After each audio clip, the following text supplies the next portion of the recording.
Pewnie pamiętacie, jak się cieszyłem, że znalazłem te puzzle, ale dzisiaj one trafią do jednego z panów z tego obrazka. Kto to jest? Zapraszam na odcinek, chodźcie. A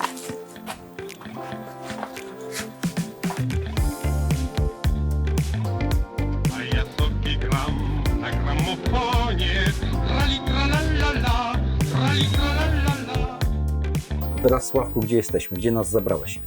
Jesteśmy w pomieszczeniu studyjnym, większym, bo są dwa pomieszczenia, nie licząc reżyserki, gdzie z reguły nagrywa się bębny lub gitarę, bo tu jakiś piec gitarowy stoi, marszał.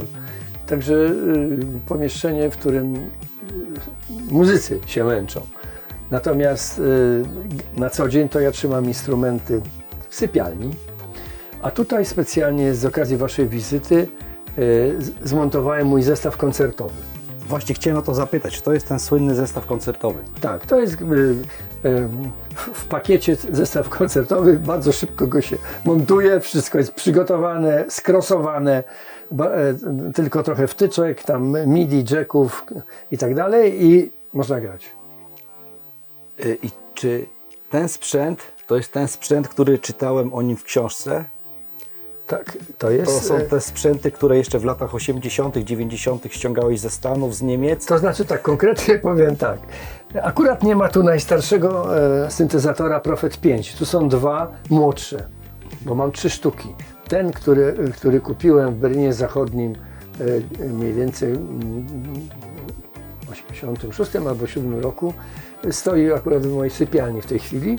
A to są dwa, na których grałem ostatnie koncerty. Czyli prosto z koncertu w Poznaniu tutaj zostały one zamontowane. Ale ten Korg to jest mój pierwszy profesjonalny syntezator, który kupiłem w ogóle w życiu.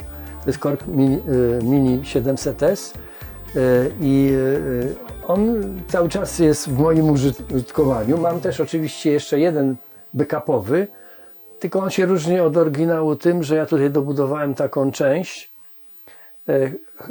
chociaż ja jej, mówiąc szczerze, prawie nie wykorzystuję na koncertach, bo ona się nadaje bardziej do takiej muzyki eksperymentalnej, którą grałem mniej więcej do 75 roku. W akcentach? Tak.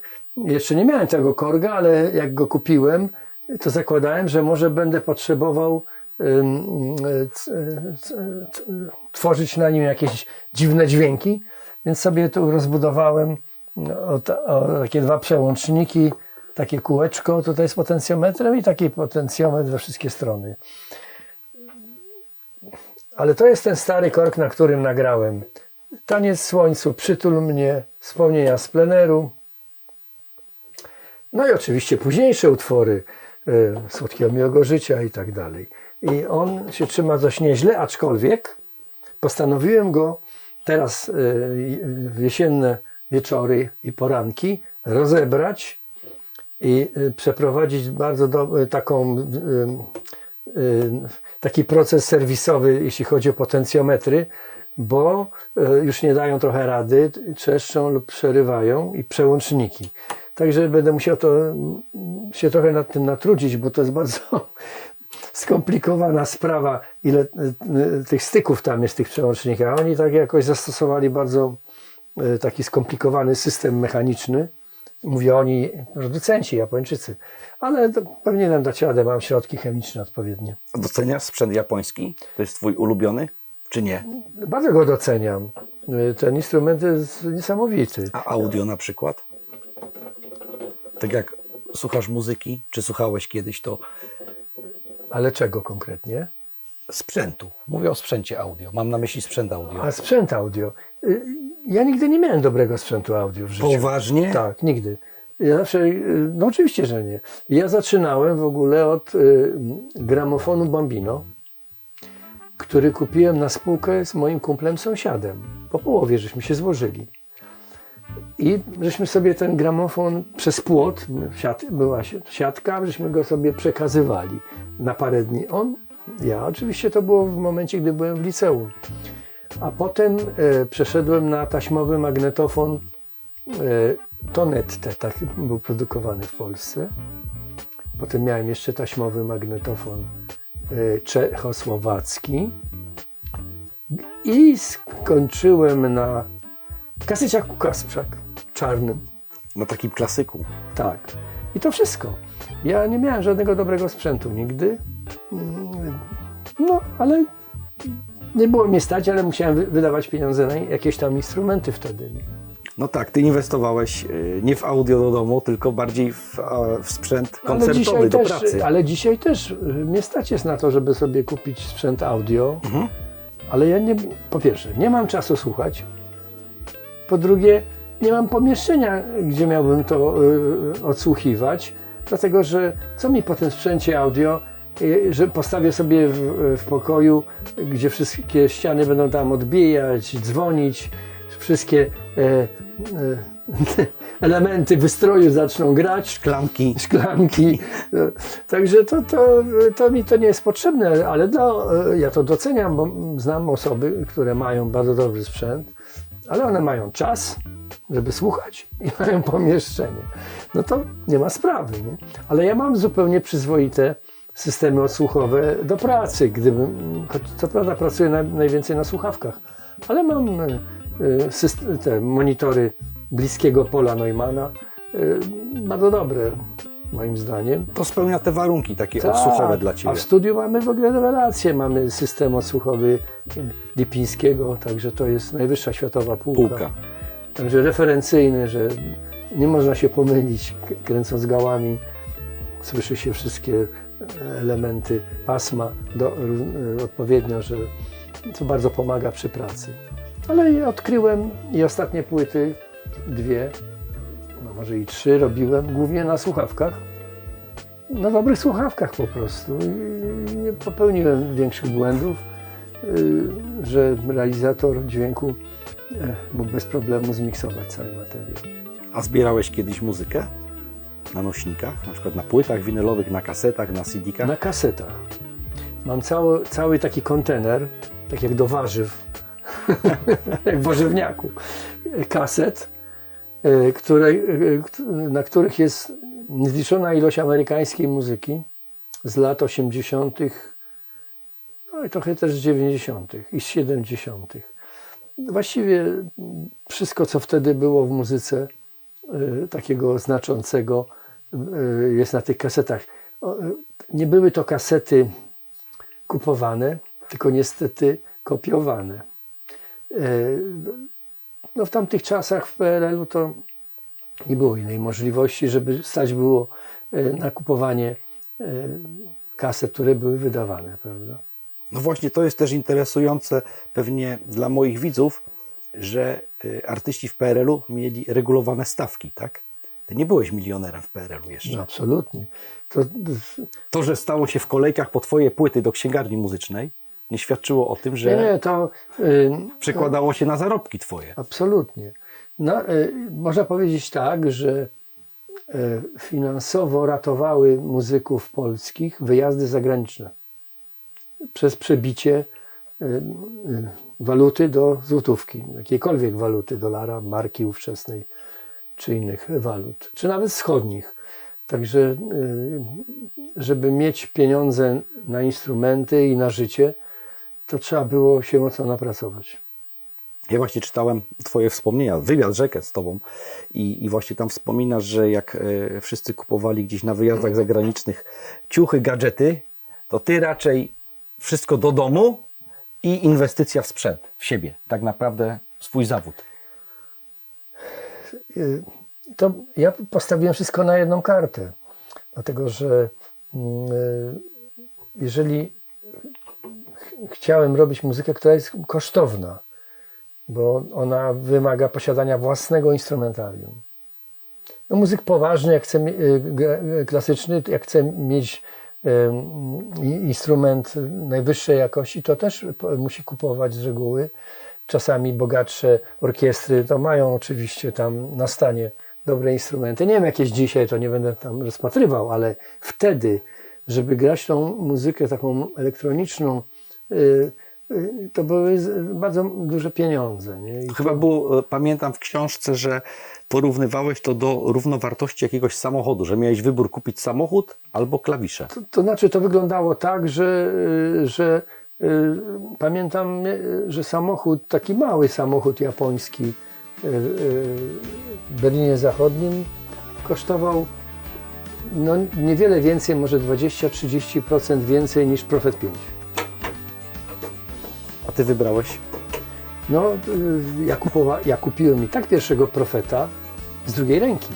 Okej. Z drugiej ręki. On nie był używany, bo tak jak mi tłumaczyli w sklepie, że panowie z Tangerine Dream przywieźli kilka sztuk z Ameryki na handel.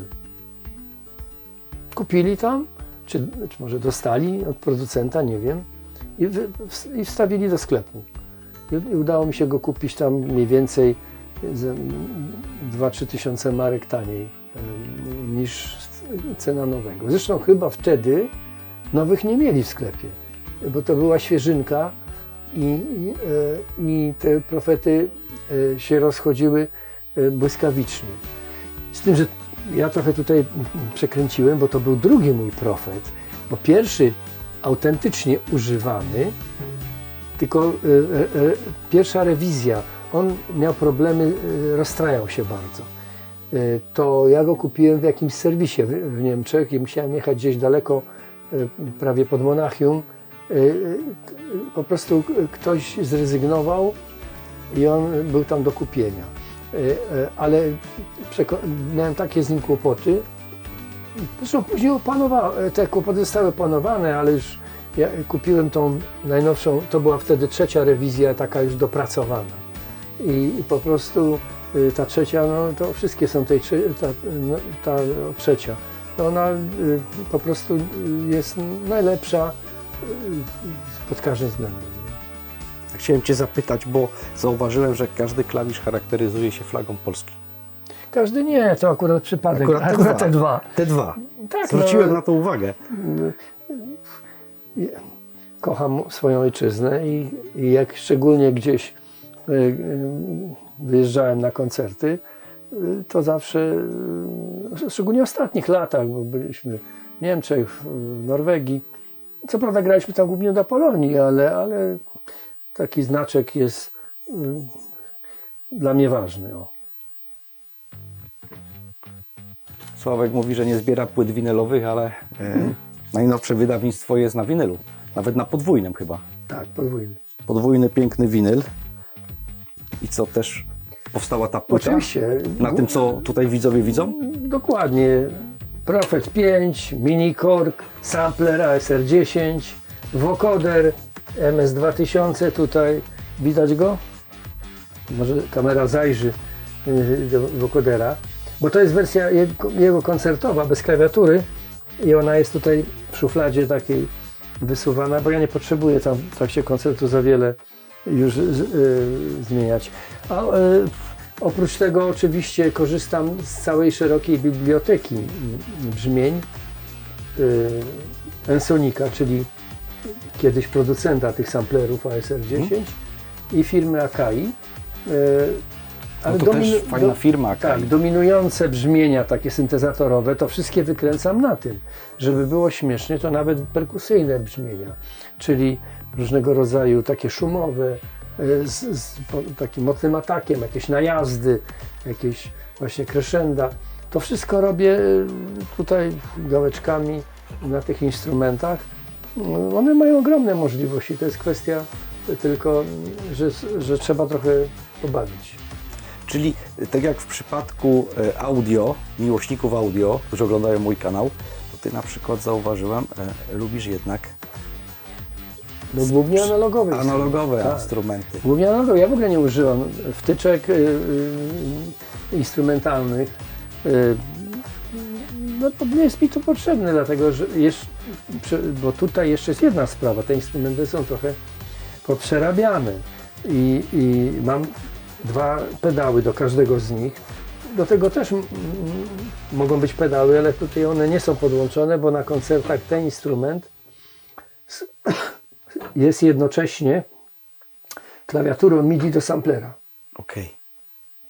z kolei ten instrument to jest główny mój instrument na koncercie, ale też po odpowiednim przełączeniu steruję tym instrumentem przez MIDI, a ten instrument wtedy steruje wokoderem.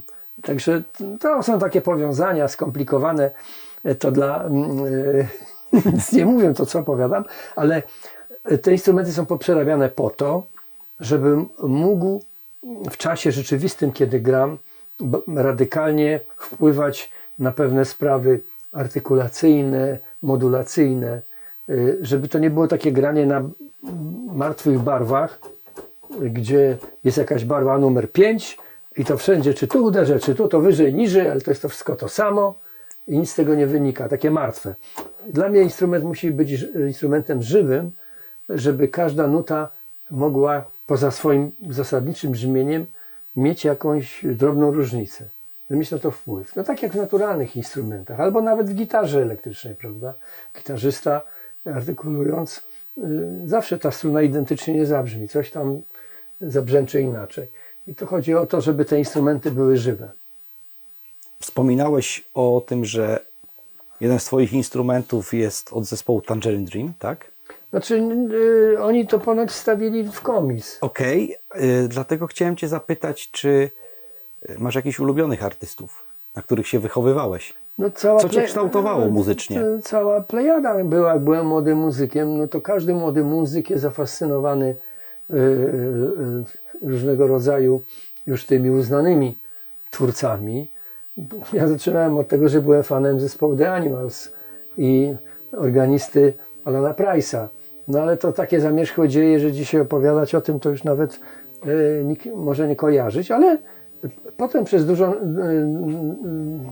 kawał mojego życia byłem zafascynowany elektrycznym jazzem amerykańskim. Więc słuchałem różnych wykonawców, takich jak Joe Zawinul, jak Hammer, ale także twórców z Europy, jak Klaus Doldinger. To słuchało tych ludzi tak na zasadzie ktoś podrzucił mi kasetę i tak dalej. Ale A ciężko było pewnie zdobyć takie kasety. Tak, ale można było, to tam nie był problem. Zresztą radio też, Trójka miała swoje pakiety audycji, które taką muzykę grały. Natomiast ja chciałem zawsze iść swoją drogą. To dla mnie nie było takim totalnym obciążeniem, bo grałem różne gatunki muzyczne w swoim życiu i przez to ta moja szerokość spojrzenia na muzykę z jednej strony wydawałoby się, że ja będę tak od jednej strony do drugiej się wahał, ale dążyłem cały czas mniej więcej do tego stylu, jaki zaowocował na płycie Nowy Rozdział, Kombi 4, a także teraz, gdy po pewnej przerwie w latach 90. wróciłem do muzyki w XXI wieku, to szedłem dalej i ta płyta, którą pokazywałeś, ona już chociaż ma pewne elementy tego, co robiłem przed laty, chociażby przez to, że są tam kilka starych utworów nagranych na nowo, to jest zupełnie inny świat. To można powiedzieć, że to jest taka fuzja moich wszystkich zainteresowań muzycznych skupiona w jednym albumie. Na podwójnym winylu. Jeden album na podwójnym winylu. Bo Kontakt przyjął 16 utworów, a winyl czarna nie. płyta niestety każda przyjęła po 8. No, ale to parzyście ładnie się ujęło. Nie zbierasz płyt winylowych, bo jak nam się przyznałeś wcześniej. Znaczy trochę mam, no tyle. Na metry to będę miał, powiedzmy, że mam 70 centymetrów. Ale co cię skłoniło, żeby wydać na winylu? Fani mnie prosili. Fani, to wszystko dla fanów. Tak, odzywali się fani. Panie Sławku, pan by zrobił winyla przez wszystkie przypadki. No to mówię, no czemu nie? No, to jak wyszła nowa płyta, jak robiłem nową płytę instrumentalnie, tym bardziej muzyka instrumentalna, ona szczególnie teraz uważam, że dobrze, że wyszła na winylu, bo trzeba założyć, że dzisiaj na winylach słuchają muzyki ludzie, którzy naprawdę muszą jej słuchać. Nie mogą Tak. jej słuchać do kotleta w kuchni, tylko muszą jednak to ramię położyć i niech ona sobie przegra na całą Tak, stronę. trzeba się skupić też, Tak. nie? W związku z tym muzyka instrumentalna, która zawsze niesie w sobie różnego rodzaju treści, emocje, takie, że każdy słuchacz może sobie coś swojego w niej znaleźć, bo nie ma tekstu. A jak jest tekst, to już od razu jest narzucony temat, prawda? Tak. A tutaj, no tytuł coś tam mówi, ale poza tytułem, to każdy może sobie opowiedzieć swoją historię, jak słyszy utwór. Więc ta płyta instrumentalna, tu się odważyłem, bo poprzednia płyta Minerał Życia z piosenkami, tam też są trzy instrumentale, zresztą które potem przerzuciłem tutaj, to ona nie doczekała się winyla. No i już teraz to mi się wydaje, że to nie byłoby konieczne, żeby wydawać winyl tej płyty. Ale dla fanów może taka limitka 300 sztuk. Ja zobaczę, jak się ta płyta będzie sprzedawać i to wtedy podejmę decyzję. Uwaga widzowie, kupujcie najnowszą płytę Kombi. Także, To wtedy Sławek skłoni się do wydania w limitkach bo poprzednich płyt na ja winylu. nie chcę zrobić płyty, żeby powiększyć moje 70 cm o kolejne 2 metry, bo już nie ma miejsca. A swoje płyty na winylach stare masz? Wszystkie tak. No, Wszystkie masz? Ja, no bo archiwum Kombi to tam po 2-3 sztuki nawet mam. To też się stało w kolejkach podobno. Tak się tak. czyta, to stało się. Ja Co wczoraj w prawda- radio grałem, wiesz, tą Tak? płytę. Tak. No, to dobrze. To świetny pomysł na okładkę. Tak, kapitalny. Tak. Autor to Tomaszewski, to znana, Tak. wybitna postać,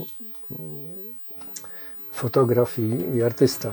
Tak, Jeszcze czy- miałeś włosy. no, wtedy. każdy kiedyś miał włosy. Ja też. Ale to już dawno temu miałem. Tak. Także to jest z tymi włosami. Chciałem Cię zapytać, bo te nakłady były oszałamiające wtedy. Sprzedaży tych Twoich płyt. Czy to nowy rozdział, czy ta płyta, nowy czy inne? rozdział to chyba tam ponad 500 000. Także, Czyli złota płyta wtedy w PRL-u. Tak, to mam gdzieś te złote płyty tam składowane, też w archiwum. W archiwum nie są dla Ciebie ważne? Ja ich nie prezentuję, nie, Okej. ja się nie... Jesteś skromny po prostu, nie no afiszujesz po się. prostu nie ma, no dla kogo? My z żoną nie potrzebujemy, żeby nam wisiały moje płyty, ani nasze koty też nie. To, Nie ma też swoich obrazów, w sensie z wizerunkiem Twoim. o, jest, moje karykatury są, cały zespół wisi tutaj, to No to pokażemy za chwilę. pokażemy za chwilę. No, na razie przejdźmy Tak. do dalszej części. Czyli jednak widzę, że bardziej dbasz o fanów, jeśli chodzi o nośniki cyfrowe. To nie tyle dbam, tylko ja muzykę robię w wersji takiej, jak słyszę. Czyli na słuchawkach. I nie zmieniam jej pod kątem, nie robię masteru pod kątem winyla, bo winyl ma odrębny, ten konkretny instrumentalny Tak. ma odrębny master od płyty kompaktowej. To nie jest płyta kompaktowa równa się to. To nie zostało tak pyk przejęte. Ja robię muzykę pod najbardziej popularny nośnik, w tej chwili właściwie cyfrowy, bo więcej tej muzyki mojej kupują ludzie w internecie. Po prostu tam niż płyt kompaktowych. Dlatego robię po prostu jako wave'y. I z tego powodu muszę ją wyprodukować dla tych osób, które słuchają je W streamingu. w streamingu. Natomiast, jak się okazuje, są realizatorzy dźwięku, którzy specjalizują się w tym, tak jak pani Magdalena Piotrowska, która robiła mastering pod konkretnie wydanie tego na winylu. Czyli rozumiesz, że lubisz streaming. Bo tak wspominałeś o nim, że najwięcej robisz pod streaming, czyli pewnie sam też preferujesz bardziej dzisiaj streaming niż włączyć sobie, nie wiem, CD No czy... właśnie nie. Nie? Nie o to chodzi. Znaczy nie, że nie, tylko że ja nie preferuję żadnej formy, tylko robię muzykę pod kątem słuchaczy, jacy są.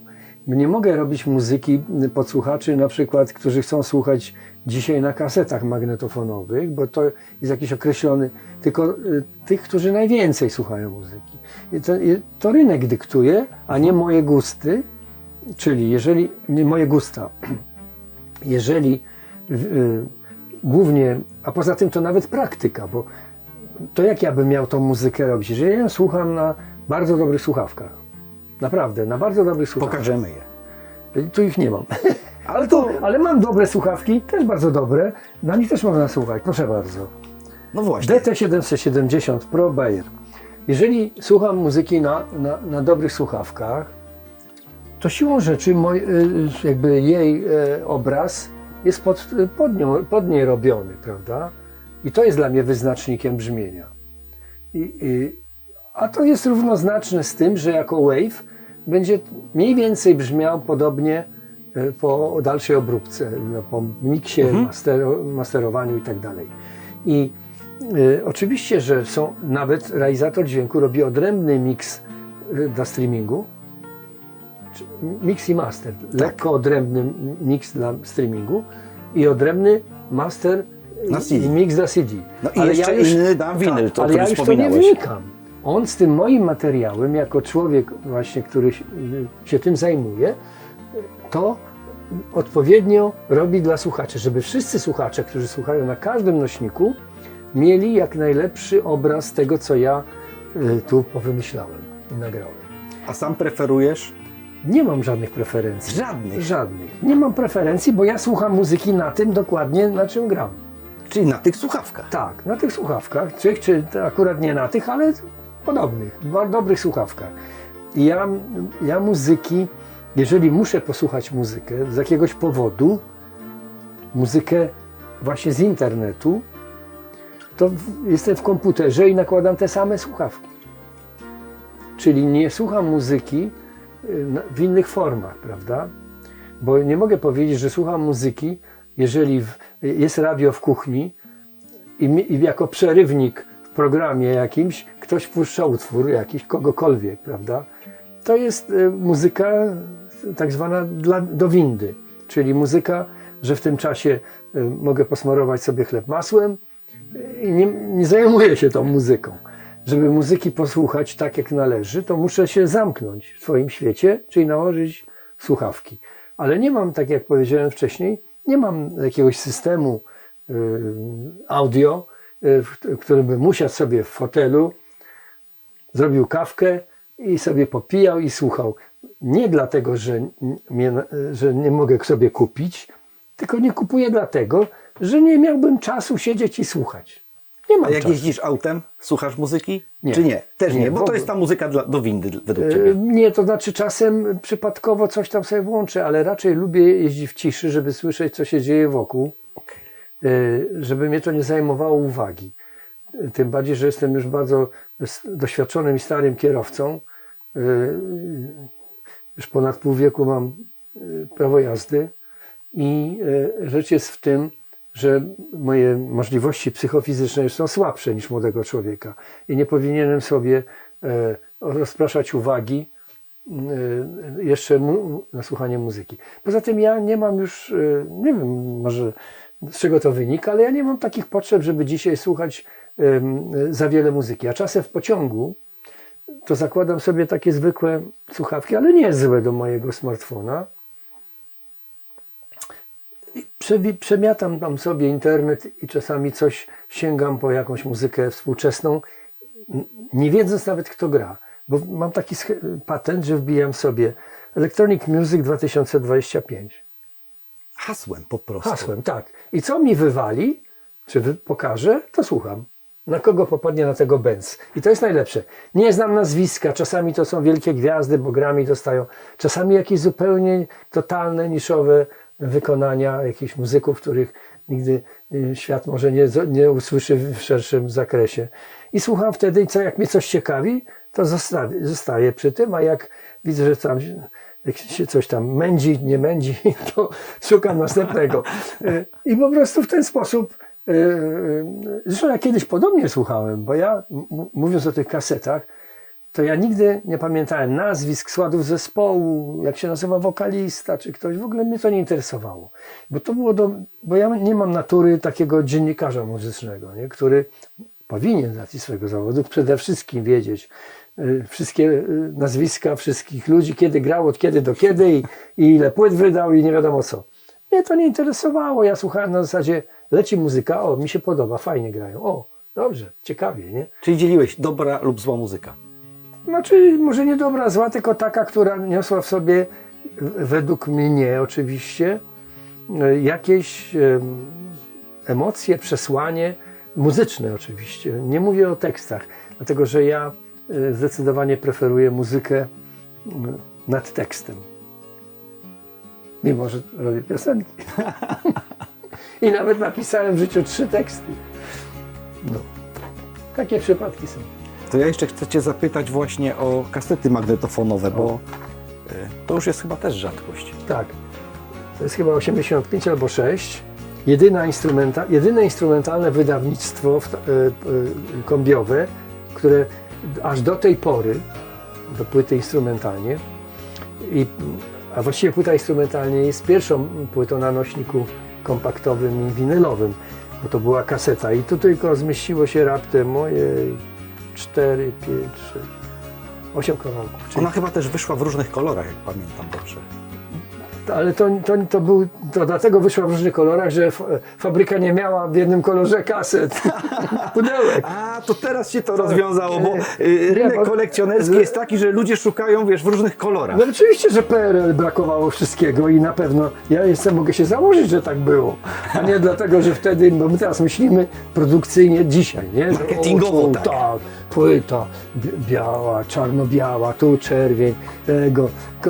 Kombinujemy, nie? Tak. A wtedy to polegało na tym, jak się skończyła jakaś tam masa żółta, to się, to tam szedł technolog, mówi, to robić z czerwonej. Czyli to nie są wydania kolekcjonerskie, aczkolwiek Nie można wiem, je może ja traktować się jako mylę. kolekcjonerstwo dziś. Ale przeżyłem zbyt wiele lat w PRL-u, żeby myśleć, że było inaczej. Zresztą słuchajcie, no, szczytowym momentem naszej historii zespołu było wydanie płyty Kombi 4, której projekt okładki był taki rozkładany, czyli grafik namalował swoje dzieło w ten sposób, żeby można było oglądać coś takiego, prawda? Tak jak teraz ja pokazuję. Tak. Ku zdziwieniu menadżera i nas wszystkich do sklepu wjechała płyta w jednej okładce. W związku z tym, że nikt nie wiedział, o co chodzi, co to jest, co to przedstawia, ale to mało. Zapomnieli wbić loga kombi. Więc co się działo? Wydrukowano takie śmieszne, maluteńkie takie na takim paseczku nazwy kombi i przyklejały panie w sklepach tam tych płytowych palcem na okładkę te nazwy kombi. Więc nie podejrzewam, żeby w przypadku tej kasety to był zabieg marketingowy, że robimy serię żółtą, zieloną, czerwoną. Tylko po prostu zabrakło masy tego koloru, plastiku. Ja jeszcze chciałem Cię zapytać o te puzzle, które ja znalazłem na targu Staroci i teraz się zagadka rozwiązała. Do kogo one trafiły? No trafią do menadżera, do Wojtka Korzeniewskiego. Pamiętasz historię, jak to tworzyliście? Tak, Czy to tak, było nie. poza jak gdyby Twoim Nie, no zainteresowaniem? Wojtek wtedy zajmował się robieniem plakatów. Miał taką firmę, dzisiaj to by się nazywało firmę reklamową, czy jak to nazwać, w PRL-u. Nie wiem, jak on to załatwił, ale udało mu się. I tam wpadł na pomysł, bo poznał firmę, która zaczynała robić puzzle, żeby zrobić puzzle z naszym zdjęciem. No i te puzzle były bardzo popularne. Ja żałuję, że żaden egzemplarz nie został. Jesteś szczęściarzem. To jak znajdę kolejne, to już Tobie bezpośrednio wyślę. To mi tylko od linka wyślij, to ja kupię gdzieś Nie, tam. jak znajdę na Starociach, to ja już je kupię. To tak jak te, to nie ma obawy. No to to jest też w archiwum ogóle oczywiście. produkt nowatorski jak na tamte czasy. Bo raczej zespoły nie miały w PRL-u puzli.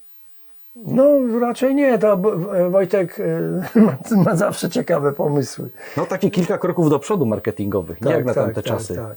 No, bardzo fajny pomysł. No, taki. No i dzieciaki składały to kombi sobie. To. Są kompletne, bo moja córka składała. Tutaj wisi aktualny skład zespołu. Perkusja Tomasz Łosowski, to jestem ja, to basista Karol Kozłowski i wokalista Zbigniew Fil. To są moje rysunki, oczywiście przedstawiające charakter każdego z tych 4 typów, a także mające jakieś odniesienia do instrumentów, na których grają, bo wiadomo, taka perkusja, powiedziałbym, rozchechłana. I tu jest mój Prophet 5.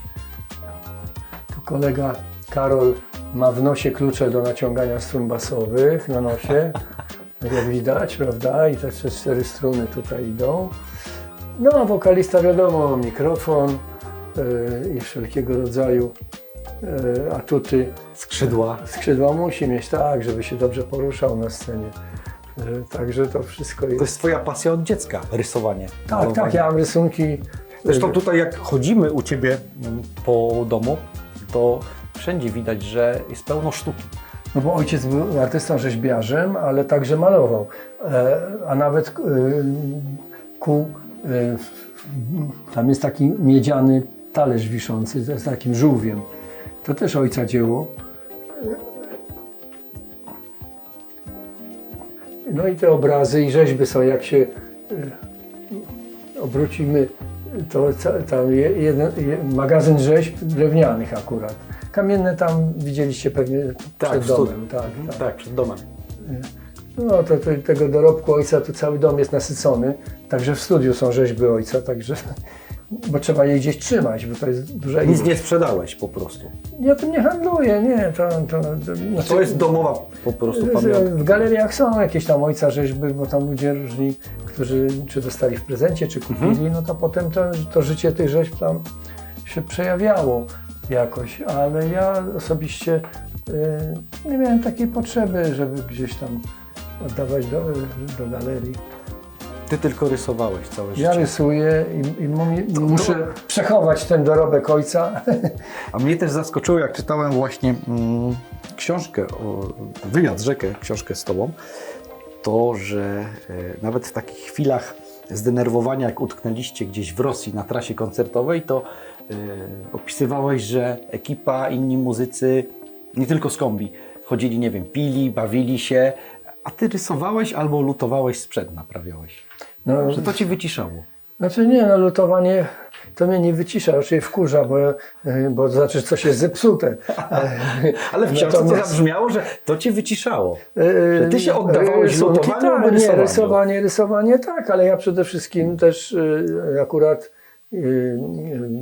jak byliśmy na trasie w 91 roku, dobrze mówię, nie, w 82 chyba roku, to tam akurat była śmierć Leonida Breżniewa, szefa Komunistycznej Partii Sowieckiej, i wtedy osadzono nas na tydzień, bo była żałoba w hotelu, i wtedy komponowałem, instrumenty miałem w pokoju i tam powstało Słodkiego mojego życia, między innymi inne utwory na płytę Nowy Rozdział. Pójdźmy do studia. Dobrze. Prowadź. Uwaga na schody, żeby jest poręcz, można się złapać awaryjnie. Okej. Znaczy, byliśmy w studiu, bo to było pomieszczenie, gdzie się nagrywa bębny. My nazywamy je, Okej. ze względu na te drzwi odsuwane, od początku to jest nazywane tramwaj. Bo jest długie, takie powiem. Tramwaj. Nie, bo te drzwi takie jak w tramwaju. Także jak się mówi u nas w żargonie, czyli ludzi, którzy tu pracują, mieszkają lub są gośćmi, idź do tramwaju, nie? Idź do tramwaju. A tramwaj to jest małe studio, gdzie się nagrywa wokalistów, tylko w tej chwili tam jest graciarnia. To nie pokazujemy. Bo w tej chwili akurat główne rzeczy, które tu się dzisiaj, znaczy w tych dniach odbywają, to mój kolega Marek, realizator, miksuje materiały, więc nie potrzebuje tamtego pomieszczenia.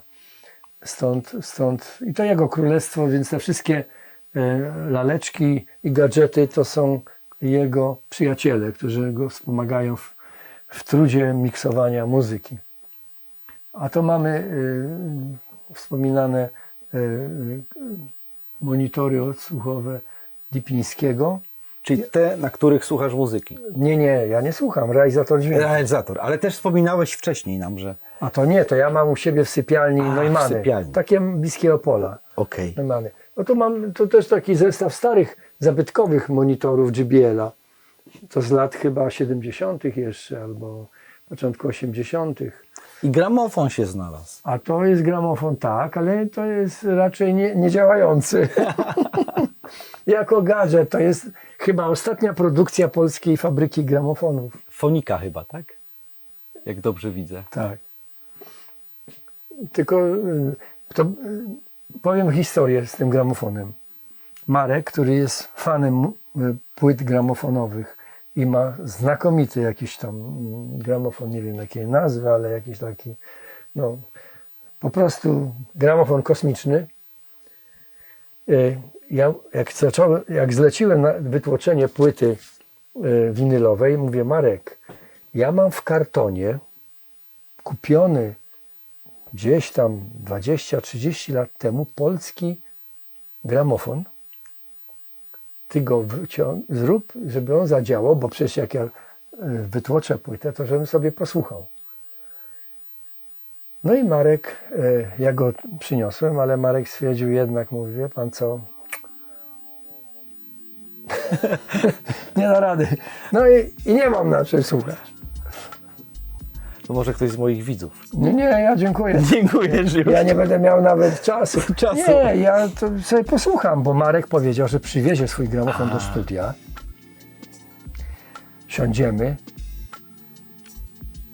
Przy dobrej kawie wysłuchamy całej płyty instrumentalnie tutaj, na tym nagłośnieniu. No to może będzie radę także fajnie. wtedy będę mógł powiedzieć coś więcej, ale wiem już, bo ludzie, Marek właśnie, basista, Karol, słuchali już tej płyty i mówią, że naprawdę dobrze brzmi. Także Ja wam polecam wam kupić. Gdzie płytę można kupić? Na stronie Kombi? No, w sklepach ogólnie dostępnych, czyli głównie chyba Empik, ale a na naszej stronie są także płyty z autografami. O, no to jest już gratka dla kolekcjonerów i dla fanów. Są też bez autografów, jak ktoś chce, ale są z autografami, tylko trzeba wybrać, która opcja. Patrzę tam, czy to jest Kasprzak? Nie, to nie jest. Nie, to jest coś Nie, to innego. jest, słuchajcie, to jest radio, które odziedziczyłem po mojej cioci, chyba ruskie, albo estońskie, tylko ze Związku Sowieckiego, okej. coś w tym stylu. Natomiast jeśli tak pytacie jeszcze o jakieś właśnie zabytki, to takie zegarki się ze Związku Radzieckiego przywoziło chyba. To z trasy przywiozłeś?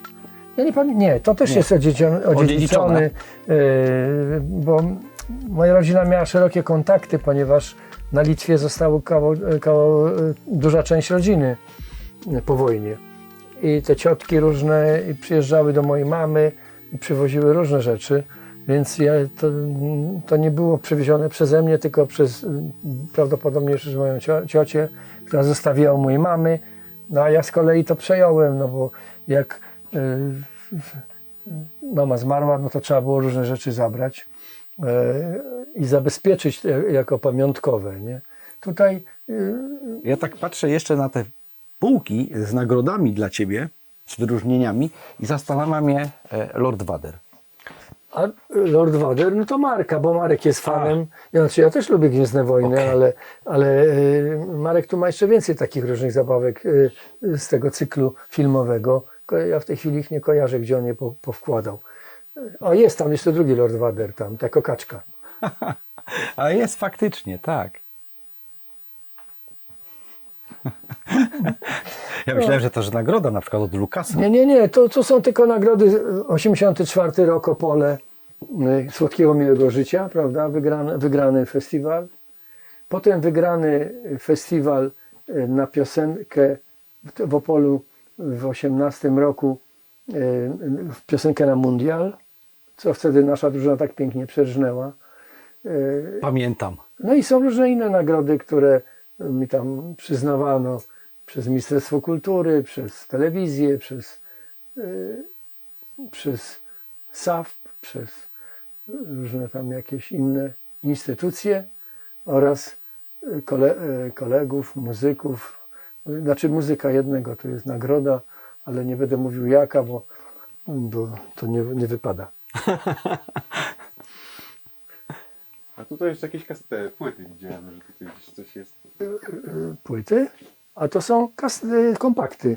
Tak, to różne kompakty jakieś na przestrzeni dziejów, które ja tu włożyłem. Marek, realizator, właściwie nie wiadomo, kto jest właścicielem i której części, nie? Także to są głównie prawdopodobnie Marka płyty.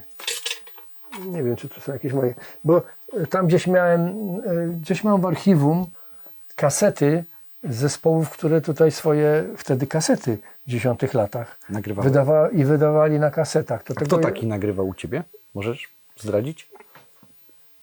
Nie pamiętam tych wszystkich zespołów, które nagrywały kabaret, taki kabel był, ale też nagrywali moi znajomi muzycy, jakieś na przykład krótkie piosenki, czy reklamówki Rudy Schubert nagrywał, czy nagrywała tutaj Grażyna Łobaszewska jakąś piosenkę. Dużo tu się przewinęło przez to studio, bardzo wielu różnych zespołów i wykonawców. Pamiętam, że nawet jeden zespół, który chyba w Jarocinie coś wygrał i dostał jako nagrodę pieniądze na studio i nagrywali swoją płytę. Nie? Także rockowcy? Jesteś pewnie tak, rockowy, tu nawet metalowcy nagrywali. To można powiedzieć, że nawet chyba więcej takiej muzyki nagrań było w latach 90. Kiedy ja tu głównie siedziałem w studiu, to tu się ciągle coś działo. Nie? Studio miało być pierwotnie takim moim głównym jakby zajęciem w czasach, gdy miałem taki problem rodzinny, że nie mogłem za bardzo wyjeżdżać poza Trójmiasto, tylko musiałem być ciągle tutaj, ale okazało się, że firma nagłośnieniowa się rozwinęła, a nie studio nagrań. Studio nagrań oczywiście działa, funkcjonuje cały czas, ale już jako studio, w którym pracuje Marek i jego artyści, którymi on współpracuje, różne kontakty ma, tu nagrywają sobie swoje płyty lub on głównie miksuje. Głównie to takie studio, gdzie się też nagrywa, ale najczęściej on jednak widzę, że ma robotę, dostaje materiał nagrany i miksuje.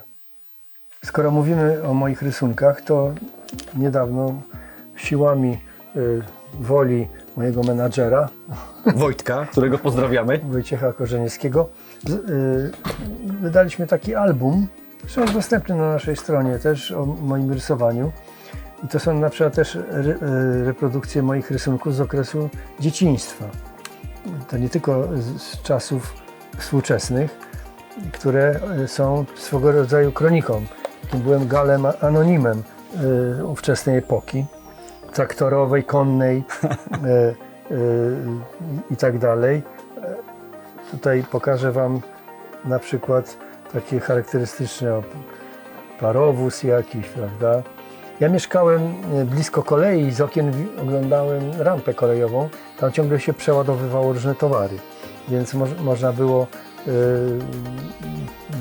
po prostu mieć inspirację, ale też inspiracja różnymi świętami, Boże Narodzenie, czyli jakaś szopka, prawda, tutaj Trzej Królowie przywieźli dary, co dalej na przykład, to są tuszami rysunki. Często tymi tuszami rysowałem bohaterów z teatru lalek, gdzie ciągle chodziłem na przedstawienia. Także różnego rodzaju królowe. A i tu data nawet? Tak, 8 lat miałem wtedy, ten rysunek powstał. To ciężko się rysowało tuszem, bo rysowałem czarnym tuszem, pędzlem. I trudno było opanować mi takim miękkim pędzlem, żeby ta sama kreska miała mniej więcej tą samą grubość. Nie? I to tak fajnie wychodziło, bo raz cieniej, raz grubiej. No, piękne. To są wszystko te inspiracji teatralnej. Różnego rodzaju przedstawienia. U nas był taki bardzo prężny teatr miniatura dla dzieci i tam permanentnie byłem, chyba miałem jakiś abonament. Złoty klient, złoty widz. Tak. No, czy ojciec pokazywał mi, jak żeśmy chodzili na wycieczki, jakieś wtedy salamandry, jaszczurki, więc to rysowałem tego typu stworzenia. Oczywiście prawie z ludzką twarzą. Tak. Czy w ogóle zwierzaki tutaj różne. No to jakaś kuźnia, kowal kujący. Coś takiego. No, wiele było ciekawostek. Także, no ale oczywiście są współczesne, bo to nie tylko, przede wszystkim są te współczesne. Z różnych okresów.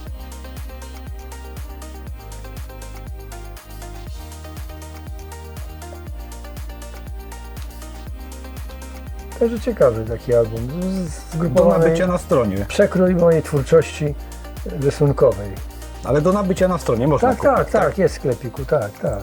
Także to no różne, moje koty tutaj oczywiście są, kwiaty. Czy na okładkach też były? Tak, na okładkach były. Zresztą płyta analogowa ma wkładkę. Tego żeśmy nie O, powiedzieli. właśnie, to To pokażmy. jest tajemna wkładka z moimi rysunkami, bo autorem samej okładki jest Robert Jundo, profesor z ASP w Łodzi.